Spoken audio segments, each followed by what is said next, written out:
Okay, our guest is Mike Ellison, and he is also transported from Ethiopia to Detroit, okay, Motown, and he is a hip-hop artist, plus he is much more than that. First of all, he's a recording artist and an actor. He was born in Ethiopia, but he is based here in Detroit, Michigan. He has a CD that is out 2013. It came out, Flytanium, and it is an introspective album that redefines the performer's musical identity. Now, Ellison's recent films, his works includes Love and Honor, Quad, Beyond the Mask. He is also a recording artist for AfroFlow CD that was released under his moniker, which is called Mike E. So that's another name for him. He was the first hip-hop project released by Detroit's Charles H. Wright Museum of African American History. Now, this museum is amazing. It has, of course, African American history. It has the slave ship. My children went through the slave ship, and my daughter, who is like diva grand, came out with like, oh my God, I can't believe what I just experienced. I'm like, okay. I'm like, okay, welcome to African American, baby. But but anyway, now also he has done the AfroFlow Tour, and which is one of an outreach programs in the U.S. and in Africa. So he does much more than just acting, and he's acting and singing. He's an activist. So first of all, tell me he's like an artist. Wait, he's an artist that actually gives back to people? Wow. Yes, amazing. I mean, right. That is totally amazing. So help me all, everybody, welcome on Mike Ellison to the Crystal Show. Hello, Mike. Hey, Crystal, how you doing? Dre, what's happening, bro? Hey, buddy, how you doing, man? I'm good. Thanks for having me on, y'all. Oh, you're very welcome. First of all, I would like to say, I went to your website. I was checking it out. I was checking out all your videos, went to your YouTube site. I totally stalked you. And you are amazing. I appreciate it. Thanks for the love. No, you're really amazing. You have great music on there. Music, actually, that I feel is similar to, and I say common, because, he has that same kind of hip-hop, poetry kind of sound, and so do you. It's kind of bringing a message out. Was that your goal to be like that, or is that just your sound of who you are? Nah, well, I mean, that's a big compliment because Common's a legend, and, he definitely deserves maximum respect.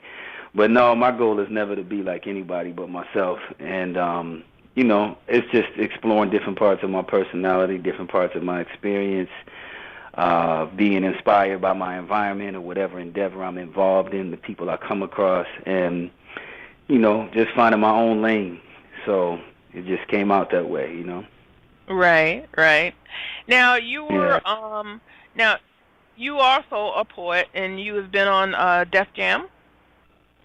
I have. Okay, and how was that for you? How was that able to... Now, the spoken word, is that really the same as poetry, or do you see it basically as the same? Well, if we're going deep into it, it's not the same as, I look at the Black Arts Movement and the very brave poets like Langston Hughes, Sonia Sanchez, Maya Angelou, you can go on down the line of black poets, I was drawing a blank of somebody else I wanted to mention. It'll come back to me. Detroit's own Jessica Caremore, who's an Apollo legend. Okay. There are poets who risk life and death at different times in our society with their words and the way they move people. And they also put it in print. So that's a different level of scrutiny and editing and review. And spoken word, I think, is a little more lax where, open mic night has popularized that. And that is not to diminish the skills of many incredible spoken word artists. Okay. But I do think that there's a distinction. There are people who dedicate their life to poetry. Detroit has another cat, Versus, better known as Jamal May. You know, He's got a new book out called Hum. If you want to check some real Detroit, but like Detroit Universal poetry, it's called Hum, H-U-M, by Jamal May. Okay. You know, again, that's a poet. The brother went and got his master's in fine arts. He studied. He does slam too, but he's dedicated to it. So there's a distinction, you know, and I see a lot of young writers out there in the D and other places that are exciting to listen to. So now tell us about your journey from Ethiopia, where you were born, to Detroit. How did you come here? It was an odd journey. The Cliff Note version is that my father worked for the Foreign Service. All my family, my parents are American, African American, from Queens, New York. But my father worked for Foreign Service, which is why we lived in Addis Ababa, the capital of Ethiopia. Okay. And then we moved to Virginia, where I grew up, small town in Virginia. But, you know, my whole life, my mother said, "You're my Ethiopian child, my African child." So it was my best to go back. We have a saying in Ethiopia in the Amharic language that says, which means my umbilical cord is buried in the soil, which means you will always return to your source. So, you know, I'm grateful to the Creator for that. Then I came to Detroit, and I went to UVA. I worked in PR and marketing, and then I came to Detroit to work for a sports firm. Great opportunity, great work, but I was miserable and depressed because I really wanted to be an artist.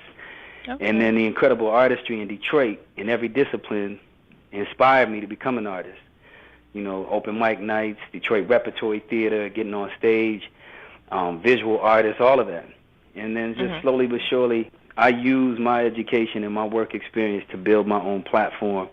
So we built the AfroFlow Tour in partnership with like the American Cancer Society, Ethiopian Airlines, you know, different sponsors that helped us get out there, crisscross the country for like 7 years, using music as a platform to steer our children away, not just our children, young adults and adult populations away from tobacco, the #1 killer of black folks, not just Ferguson cops. So, you know, so that's part of the journey in short. And, you know, I owe my artistry, a lot of it, to Detroit. There's the city and a lot of the artists who inspired me, challenged me to be better and get better, you know, transform me into an artist. Now, you go back and forth, or have gone back to Ethiopia. Tell us about those journeys and your activism with the Cancer Society and with AfroFlow. Well, those are kind of two different distinctions. I say this too. I appreciate the activist label, but I don't know that I necessarily deserve it, because I look at activists who risk life and limb on a lot of fronts, and so I don't know that I'm in the class of those people. But with the American Cancer Society, it's just there was a segment of our population that was not being addressed, and we used that platform to do that. As far as Ethiopia, really what I do is just support what I call proven winners. There's a woman there, a lady named Tebeba Mako, who could very well be the CEO of a major corporation, but she chooses to be in the business of saving young people's lives and giving them opportunities. So a lot of my work in Ethiopia is in support of her and inspired by her. I do want to say to the people, though, you know, kind of like they portray Detroit as the armpit of America, as opposed to the cornerstone of the Industrial Revolution, which it was. Right. Same thing with Ethiopia. They like to portray it as the poster child for poverty, as opposed to the cornerstone of all civilization, which it is. And it's a beautiful, beautiful country. It's not all poverty. There's a lot of wealth and beauty that they don't show you, but yet and still there are people who don't have, as there are in our city. So, you know, for me, you know, I'm not trying to portray myself as Bono or Mother Theresa, what have you. You know, there are things, issues, causes, and people I care about, and when I'm able to marry my music or my art with that and support people who are literally in the trenches day in and day out, then that's what I do my best to do. Okay. Now, I read a little bit about some of your views regarding colorism in America. Can you talk a little bit about that? About colorism in America? Yeah. What do you mean? I want to make sure I understand completely what you're asking me in this digital age where everything gets repeated. Well, basically, regarding how, like, when we say African American, actually, when I think African American, I think Americans who are actually from Africa, meaning who came over from Africa in this day and age, but how Black Americans feel about and how we still deal with our color, and how it's kind of spread across, or even continues in Africa and other countries, not just Black Americans, but other nationalities. I thought I read something about how you felt about how that has happened here in America and how it continues. Yeah, it's all over the spectrum. Put it this way, I look at my mother right now. She's not that old. I would never tell my mama's age, but she ain't that old, right? But one woman in her lifetime has been Negro, colored, Black American, Afro-American, and now African American. Mm-hmm. She's the same woman. So that means outside sources are renaming her, whether it's from the Black community or otherwise. There are some people who consider themselves American Africans. There are some people who consider themselves African American. I mean, for me, I don't. In life, we always say either or, and sometimes I say and. I'm an African and I'm an American. Okay. And that's how I look at myself, and I define myself as a human being first, really as a spirit having human experience, if you want to get really specific. Okay. And I just think that, you have scholars and activists and people who debate, and, I can't tell you, Crystal, how to define yourself. I can't tell Andre how to define himself. I know how I look at myself and how I relate to the world. But I also know, as Ferguson reminds us, as just life on this planet reminds us, there are people who look at us at one way, regardless of what we call ourselves.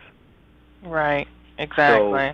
So, I think our struggle in this country has been to be recognized as men and women and to be treated as such with all the due rights of an American citizen, because we built this country. We've died in every war for this country. We've bled for causes for people who've reaped the benefits of our bleeding more than we have. So, above all, call me a man and treat me like a man and give me the same respect that you give other men in this country. I shouldn't get shot reaching for my wallet or with my hands in the air. You know that what I mean? Yeah, exactly. Wow. That's something interesting because, of course, we're dealing with that right now regarding, what happened in Ferguson. But as Black men, period, and maybe, Dre, you can speak to this, but as Black men in America, what in the world can be done to help change how they do feel about Black men? Is it just pure fear? Is it at one time we heard it was sexual fear? I mean, what is it that we can do? Is it how you dress? Going back to Trayvon Martin, is it attitude? Listen. Listen.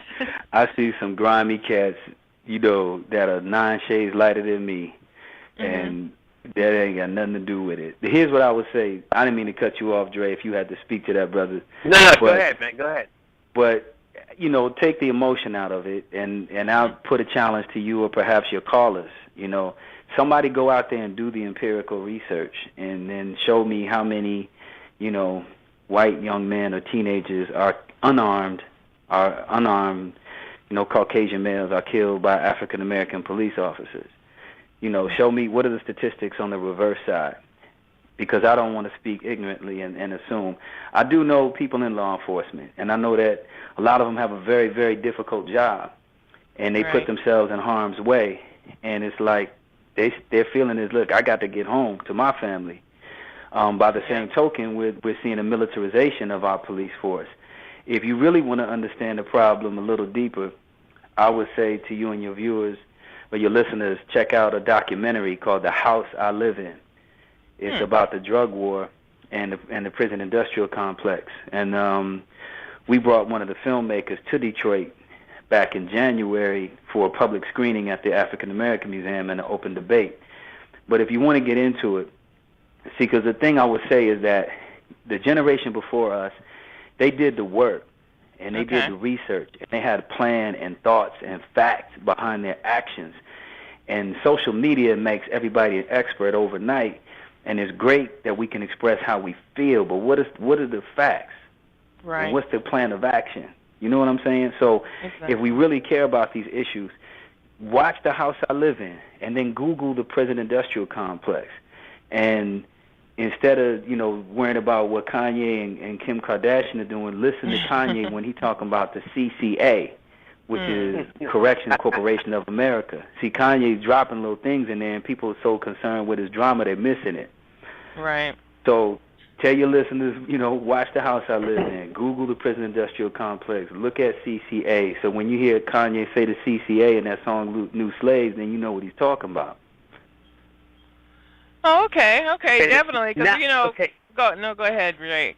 No, now I will actually officially start listening to Kanye West now, because it's stuff like, if it's like I said, like I was saying before, if it's gonna make me think, then I'll listen to it.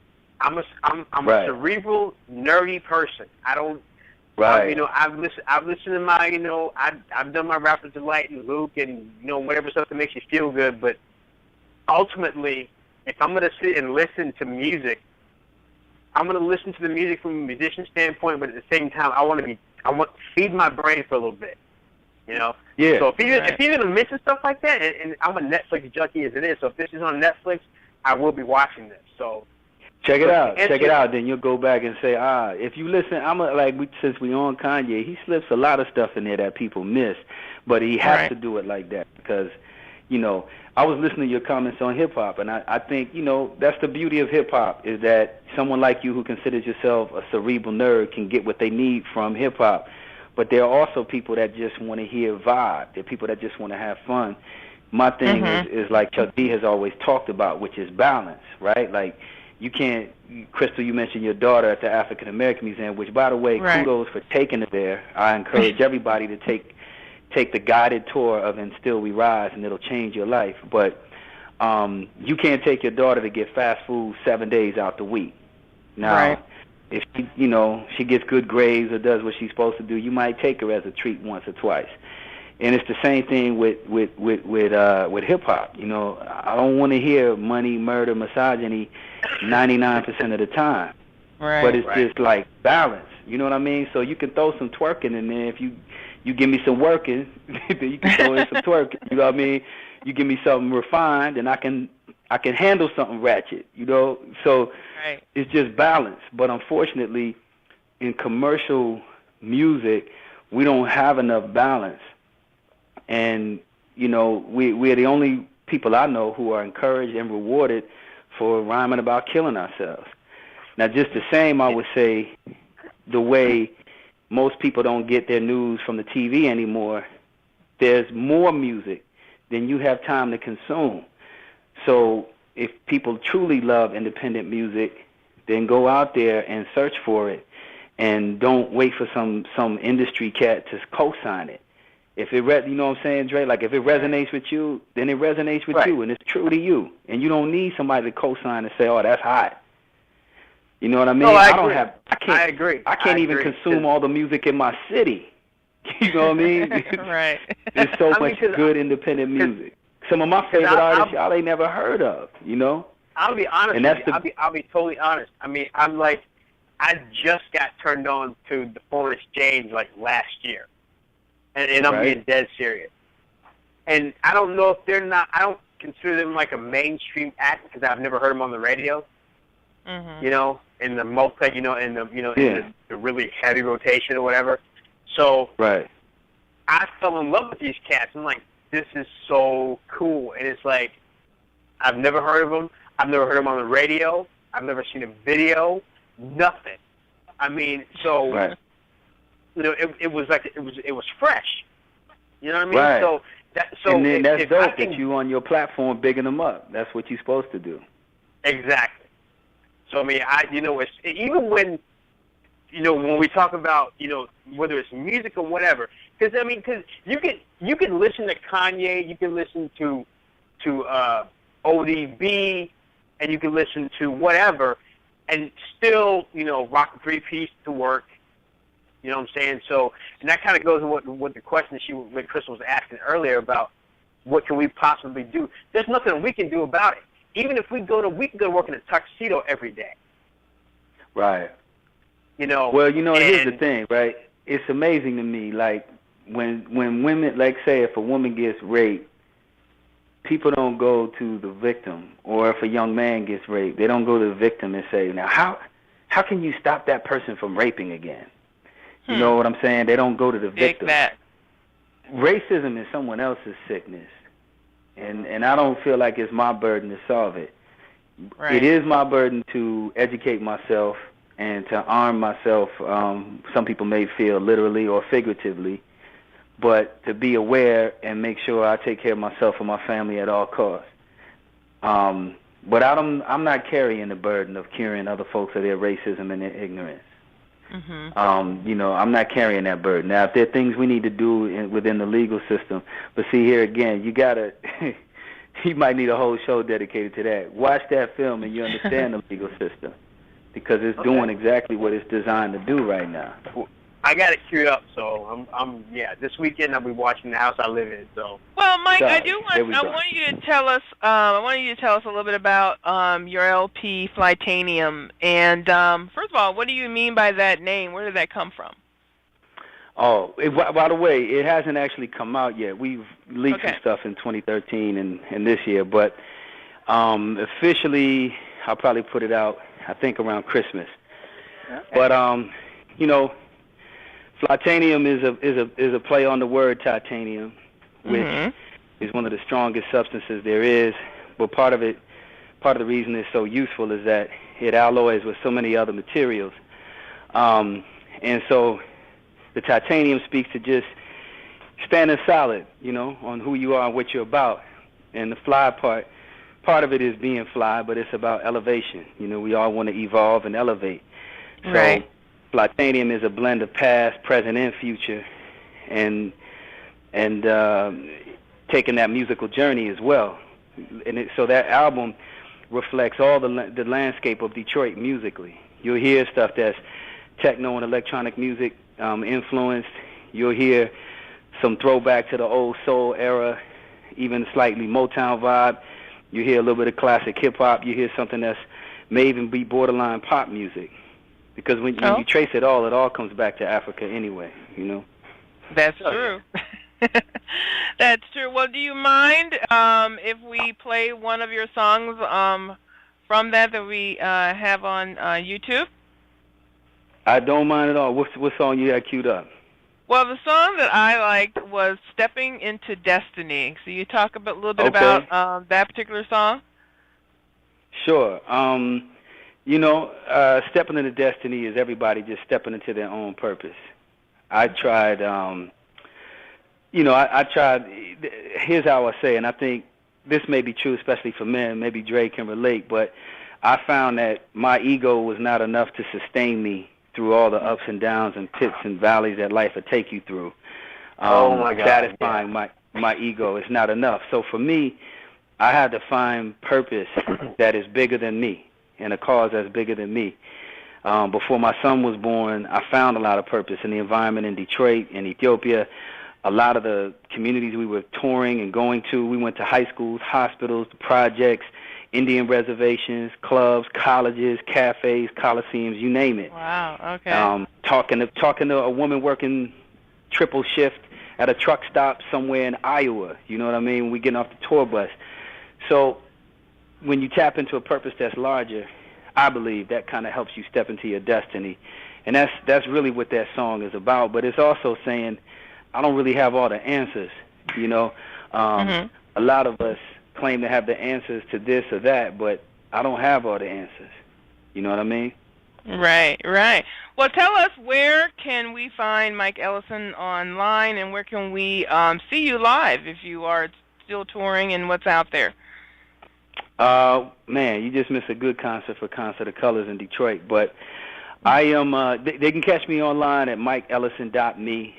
I'm terrible with social media. I'm embarrassed to say, but that's just because I'm busy. I'm busy doing stuff. I don't have time to talk about it. You know what I mean? Right. But MikeEllison.me, and there's like a preview of Flytanium they can download. Also, they can get my previous albums, AfroFlow 1 and 2, and I have a YouTube channel that needs to be better maintained, but it's out there for the people. And live, we're going to chill for a minute. I have a few film projects coming up, and just gearing up to release Flytanium, so we'll get back out there soon enough. All right. Well, what we want you to do is definitely might come back on and let us know, like around Christmas when Flytanium comes out, and tell us where we can see you live, and can just rep that. I appreciate the love. I'll definitely do that. For now, if they go to MikeEllison.me, there's plenty of music, videos, and content that people can dig into if they're interested to learn more about the work I'm involved in. All right. Well, thank you so much, Mike, for coming on